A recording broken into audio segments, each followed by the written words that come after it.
Going live. There we go. Hi, I'm Kristen Eykel, and I am here with the fabulous Peter Russell. And Peter, I really want to thank you for your time and for your energy of speaking with me. I had the pleasure of listening to you speak at the Science and Non-Duality Conference just a few weeks ago, and I was so struck by your presence and by your deep command of both the science and the non-duality. And I thought that that was really quite a beautiful combination that you gave to that. So let me just ask you a question here quickly. Okay. Did you find spirituality, or did spirituality find you? Oh, both. I would say. I was always interested in this area. I was always interested in the mind and consciousness. So I sort of had a leaning in this direction. It was a calling, but I rejected religion as a kid. I totally rejected religion as a load of weird mumbo jumbo that was totally inappropriate for the 20th century back then. But nevertheless, I was interested in consciousness, and that led me into an interest in spirituality. And so I found it, I was looking for it, and it found me, and I sort of realized that in the spiritual traditions was the understanding of the mind that I was looking for. And through that lens, I mean, you come from this world of science and this world of rigorous thinking and of challenge and of investigation. How does that act as a bed for spirituality to lie on top of? And why do you believe that more scientists don't find themselves in the spiritual realm to begin with? Okay, two big questions there. Yeah. For me, the spiritual search can be scientific in terms of the process of science. There's two aspects of science. There's the current paradigm, which is a very materialistic paradigm, and then there's the actual process of science, which is one of basically exploration, experimentation, looking for truth, looking to see what works, comparing the results with what other people have found. That's the basic process of science, to really arrive at some consensus truth. And I think you can do that with meditation. It may not be objectively verifiable, you may not be able to measure what's happening inside. You can certainly measure brainwaves and things, but if I can do a certain meditation practice with the hypothesis that it will help the mind quieten down, and if it does, then as a result of the experiment, if other people find the same thing, then we're coming to an agreement on how that practice works. So that's the process of science. I mean, science just means to know. It comes from the Latin, to know. So it's about gaining knowledge, and we can apply that process to gain knowledge about our inner world as well as applying it to the outer world. So I think, but then the second question, why aren't so many scientists interested in it?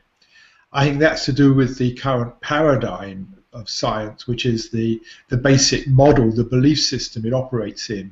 And the belief system at the moment still is that the real world is the material world, the world of matter, energy, space and time, and somehow, in ways they can't explain, and I think never will explain, consciousness somehow comes out of matter in some magical, miraculous way.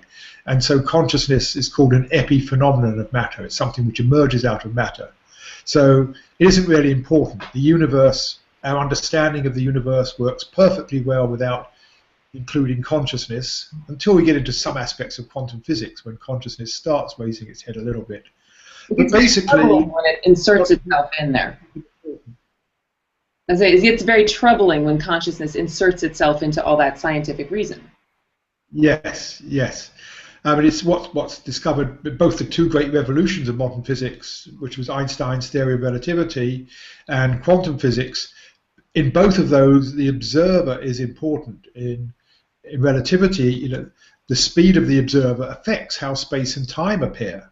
In quantum physics, the observer determines what is observed. It's like we talk about the collapse of the wave function. It means systems can exist in a whole number of probable states, and only when we observe it does a particular state sort of crystallize out. And there's a number of instances in quantum physics where observation seems to play an important role.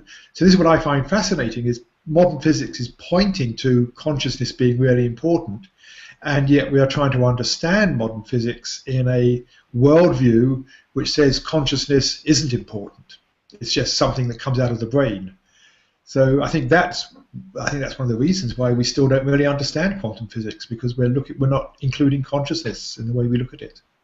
Well, it would be a little difficult to be unconscious trying to observe consciousness. Yeah.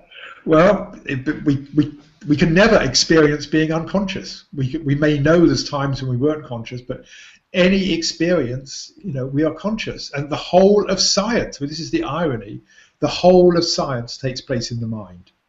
I mean, we do experiments, but the results of the experiments, the theories, the thinking, the conclusions, the models of reality we create, it's all happening in the mind. The mind is absolutely essential for science, and yet we disregard it.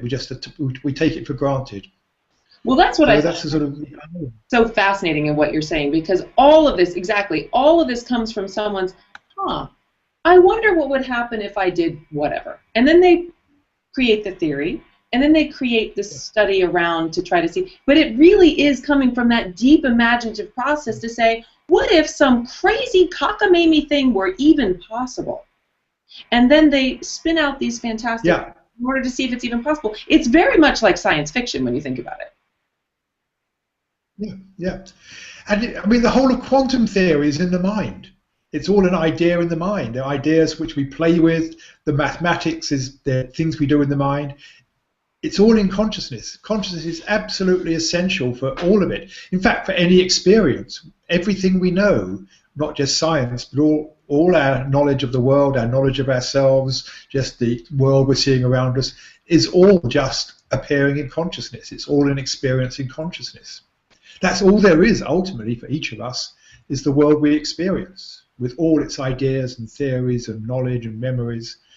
But that's all we know, is the world of experience. And in that, what's really very beautiful is that the world that Peter knows, and then the world that Kristen knows, and the world that each individual person knows, are each subjective to their own point of view within this relative field of certain things being agreed upon.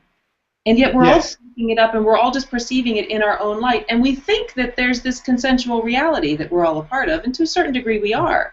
But then when you get deeper, there's this whole other aspect, which is what makes it so exciting and so fun. Right.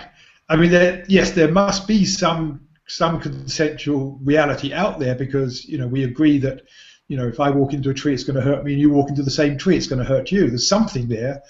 But when we actually look at what is there, we find it's nothing like our experience. I mean, we might see the green leaves of a tree, but the leaves aren't themselves green. They're just radiating light of a certain frequency and color, and that light hits the eye and the brain processes it, but none of that is green. The greenness only appears in the mind as a response to the brain's processing, and that's true of sounds we hear. I mean, my voice, you're just hearing air molecules moving backwards and forwards, that hitting the air, and again, the brain processes it and creates sound in the mind. So everything we experience is in the mind, and the world out there is totally different. I mean, we even know now that matter doesn't really exist. I mean, there's certainly, my hand won't go through this table, but the reason is to do with electromagnetic forces. There's no solid matter. And this is what physics has found. The further we look down into nature, the more it all just seems to dissolve and evaporate. And there really seems to be nothing there but just energy and forces masquerading as matter. And that's what I found so lovely about your discussion on stage, was that as you do go deeper into the microscopic, it becomes this massive, expansive universe of just nothing, of just all this energy, and yet we are affected by the energy. If I'm hit by a Mack truck, I am affected by the energy of that mass hitting me at a certain velocity, and my molecules go splattering. I have the effect. Right. Yeah. And that's so this is exciting. Yeah. Not for me being hit by a truck, but for that concept, if you will. Yeah. Because there certainly is a world out there, and I'm not denying that. Some people deny it. There's a real world out there we need to take notice of, but it's nothing like we know. Everything we know of it is just the appearance in the mind, the forms that consciousness is really a representation. We live in a representation of the world. It's like a map of the world, But all we can say about the physical world really is there's information there. There's just information. An electron is information. It's information about mass and charge and spin. We don't know what those really are, but it's information. And the information, a tree is information. It's it's a very complex piece of information about energy and force fields. And when those force fields meet the force fields in your body, there's an interaction which creates more disturbance. Could be painful, or it could warm. There's information. Absolutely. And what I think is fascinating about that, what you just said, is that we all have this understanding right now of the tree and of the highway and of the velocity of the truck and what the molecules mean. But if we were to sort of rewind it a little bit and go back to where we began language and where we began the concept of consensual reality, and had we have possibly had a different lens, maybe the tree would look like the truck and the truck would look like the tree. Yes. Well, I mean, what we see is a reality that's determined by the structure of our brains. A dog's going to see a different reality, slightly different, because it doesn't see colour. Yeah. Bees see ultraviolet, which we don't see, and they have other senses. So their reality is going to be constructed differently. But I think, as human beings, we all construct reality in a similar way, but other species will see it very differently. Dolphins, I mean, live in a world of sonar.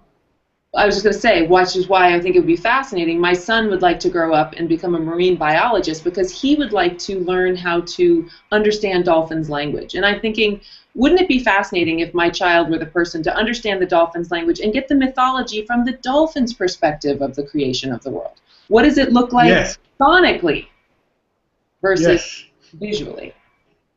Who knows? We may do that one day. It may very well happen. I think that would be fascinating. What I also find amazing, too, is that we now have this re-emergence of science and spirituality kind of coming together in this beautiful dance. But if we were to go back to Copernicus, actually science and magic were the same thing. And where do you think that schism and that split happened, where it went from being magical and fascinating to becoming so dogmatic and clinical in almost its own religion? Yes, I think it's been a gradual split. I mean, people usually trace it back to Descartes. They call it the Cartesian split. They trace it back to Descartes, who was, in a way, the first scientist. He didn't call himself a scientist. He called himself a natural philosopher, a philosopher of nature. And he didn't want to tread on the toes of the church. And so he said, we natural philosophers will study the natural world. We'll measure the natural world and work out how the natural world works. But the world of the mind, the world of the spirit, we won't touch. We'll leave to the church. Because he didn't want to get burnt at the stake like other people had. Shocking. So I think that was the beginning of it. So the mind was put aside. And then, but there was still a sense of magic in the world. Even if you go back to the great physicists of the last century, Schrödinger, Niels Bohr, Einstein, all these people had a sense of the magic still. And I think it's really just the last 50 years that it's dropped out of mainstream science, because we've got so enamored by the power of modern science and everything it can do, the technology it leads to. It's like we got totally seduced by it, and that we got seduced by the material world and what we can do with it. And I think that's why the magic finally dropped out. So I think it's been a gradual process. But now it's coming back in. And now we are coming back in. And I think that, you mentioned Einstein and his ability to really use his alternate thinking, his sideways thinking, his dream life, his intuitive capacity to understand rather complex things, from taking this giant step back and changing his perspective. That is such a powerful model, even for today, when those of us in the more spiritual realm, if you will, have to say, really take a step back and just become present in this moment with what's happening, instead of your preconceived ideas that you're layering in your consensual reality that's now causing that drama to unfold in front of you. Perhaps if you step back, take a reassessment, you can come in from a different entry point and effectuate a different outcome. Yes, yeah. And I think part of that stepping back is just becoming present, first of all, to what is actually happening. We get so lost in our thoughts and our ideas and the stories we're telling ourselves. It's just like saying, whoa, hang on a minute. Here am I.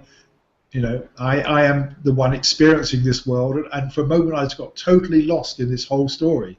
But it's coming back to when we come back to the present moment, we come back to ourselves. We come back to recognizing, I am here. I've always been here. I've always been the one experiencing this. Sometimes, a lot of the time, I totally forget I'm here, but it's the same me that's experiencing all my thoughts, that's experiencing this moment now.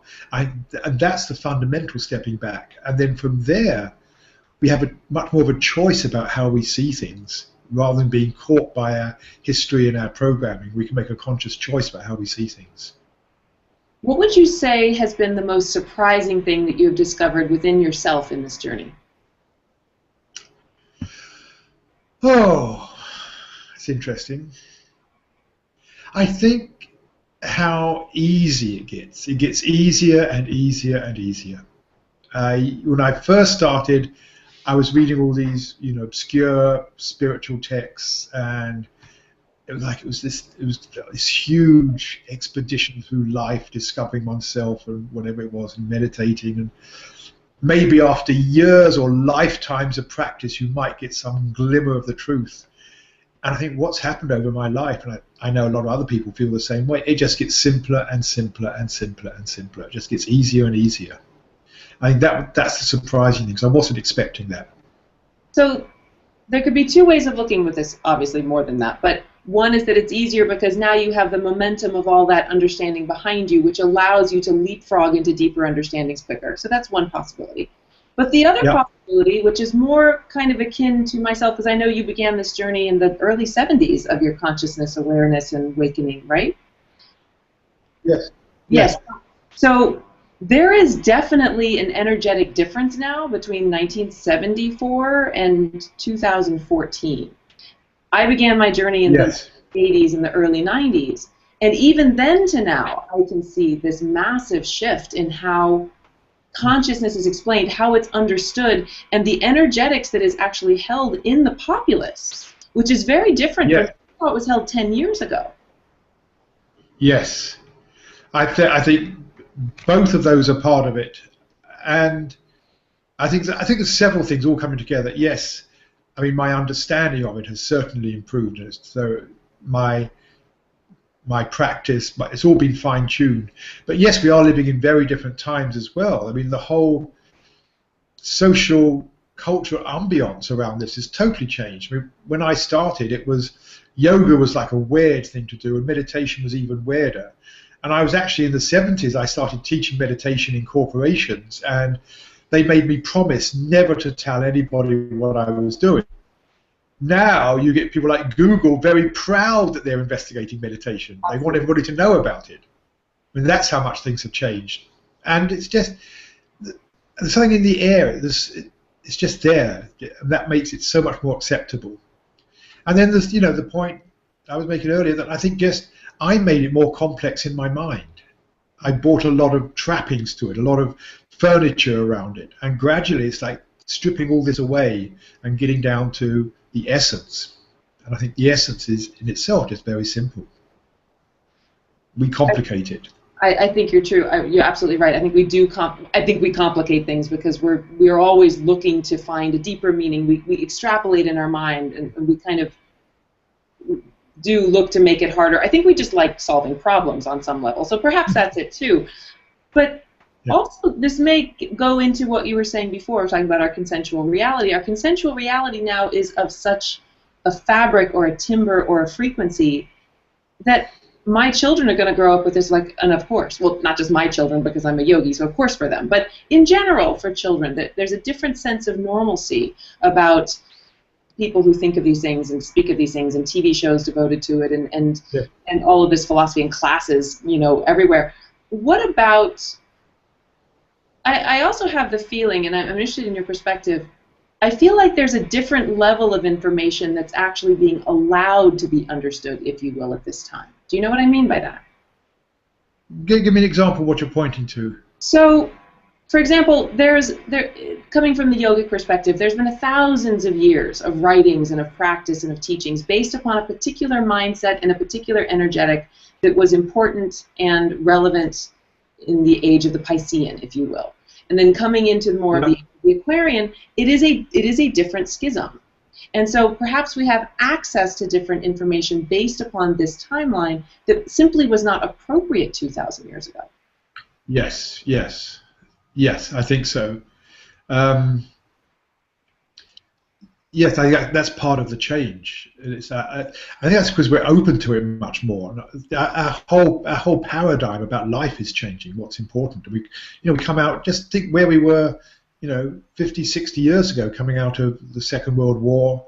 It was a very different culture. And then the 60s. I think the 60s just opened things up tremendously. People realized, hang on, there's much more to life than we're being told, and that really, I think, started the whole spiritual movement.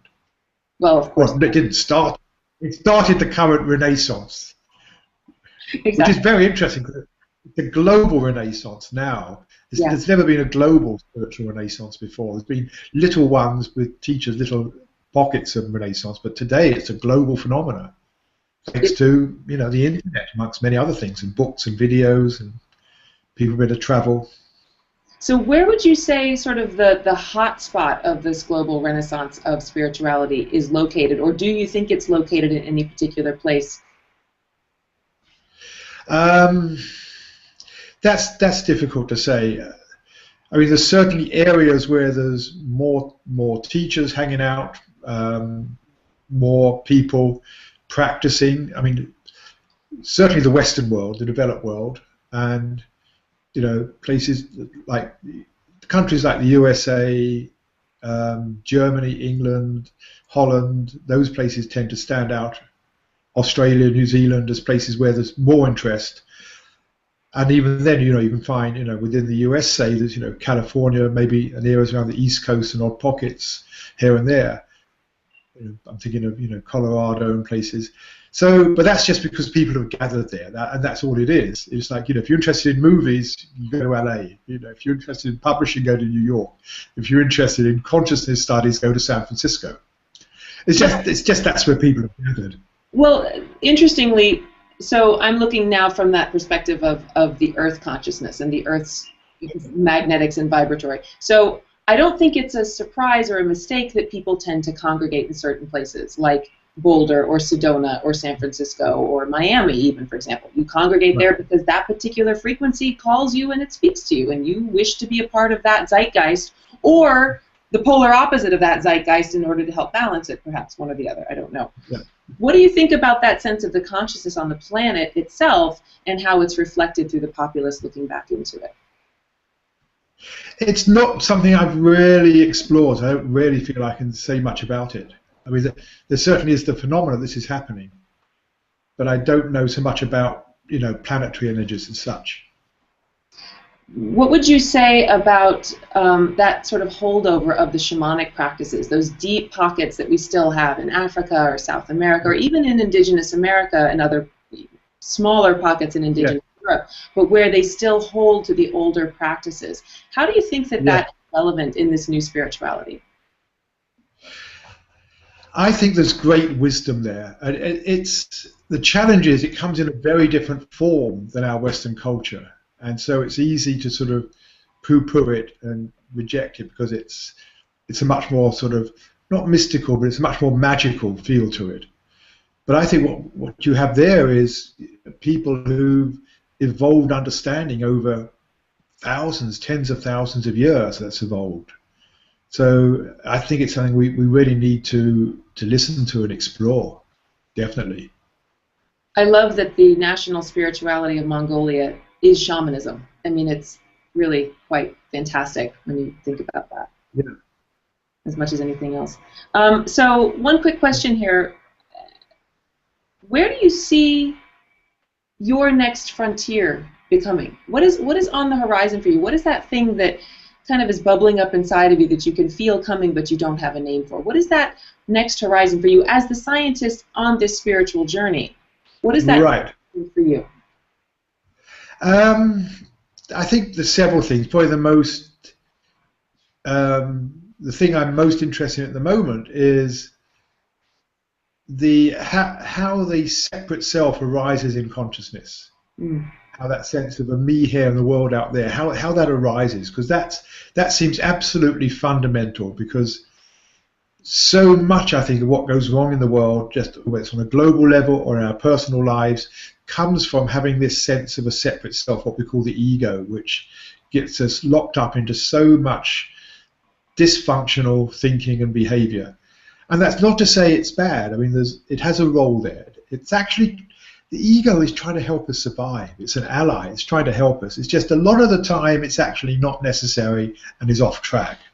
And so my attitude to it is like, thank you for trying, thank you for helping, but right now, please, it'd be better for both of us if you just shut up.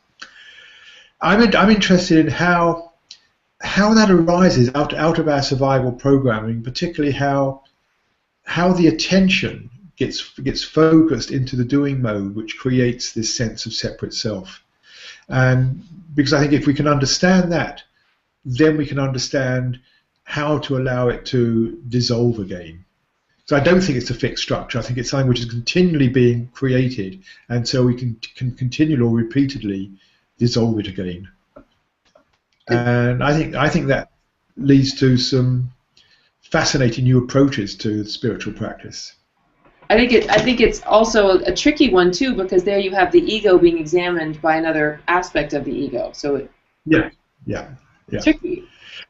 Yeah, it is tricky, and people get very good spiritual egos, and yet that can be good. It's like there's an old Indian saying, "It takes a thorn to remove a thorn," and maybe it takes the ego to actually realize that a lot of it isn't so good, and we get drawn onto spiritual paths because of the ego. We think life is going to be better, I'm going to be happy or whatever, and ultimately, the ego gets to drop away. It becomes battered at some point if you keep on the path long enough. Yeah. Absolutely. Well, I think that you've got some beautiful perspective. I really appreciate your time. And your How to Meditate Without Even Trying, go to the website at peterrussell.com and you can learn how to meditate without trying. How do you meditate without trying? Easily. The whole point of this course is that any effort in meditation slows it down. Effort's just going to make the mind more tense. It's just going to keep you, we want the mind to relax in meditation, so any effort is actually the opposite direction. And yet people do it so easily, and people think, oh, I can't stop my mind thinking, I can't do this. It's like, and we keep trying to do things. And what I've discovered over the years is the less you try, the easier it is. May not be true in the rest of life, but in meditation, the less you try, the easier it is. Well, I think there's certain aspects of that too, because we have this conversation about trying as if we're going to like white knuckles and grit teeth, but that's not trying. That's becoming anxious about the concept of doing more than the actual trying itself. Yeah. Well, what I mean is in the practice itself, it's about learning to let the attention totally relax. In this meditation, I'm not teaching a meditation where we concentrate on things or try to hold the attention, but in order to do what we were talking about earlier, which is just coming back to being totally present and at ease and in touch with oneself, the more you just let the mind relax, you actually find yourself falling back into the present. You don't have to do anything to be present. You have to stop doing all the things that are stopping you from being present. Well, that's an interesting, again, conundrum, though, because so many times people look as meditation as an escape from the present, because the present is so uncomfortable or painful or distasteful that they're looking to escape in that alternate reality, and there the schism might happen. Yeah. I see it as accepting the present. If there's pain, accepting that. If there's suffering, accepting that. I think it's our resistance to the uncomfortable things that is the problem. Uncomfortable things happen. It's when we resist them that we actually keep ourselves in a tense state. Absolutely. Well, I appreciate your time, and you seem very relaxed this evening, so thank you for that. And I would love to speak with you again at some point, peterrussell.com, How to Meditate Without Even Trying. I'm absolutely going to try that because I love meditation, and I get lost in my meditation, so I'm always eager to learn something new about that. Teacher, thank you so much for your time. Thank you very much. Have a lovely evening. Okay, thanks.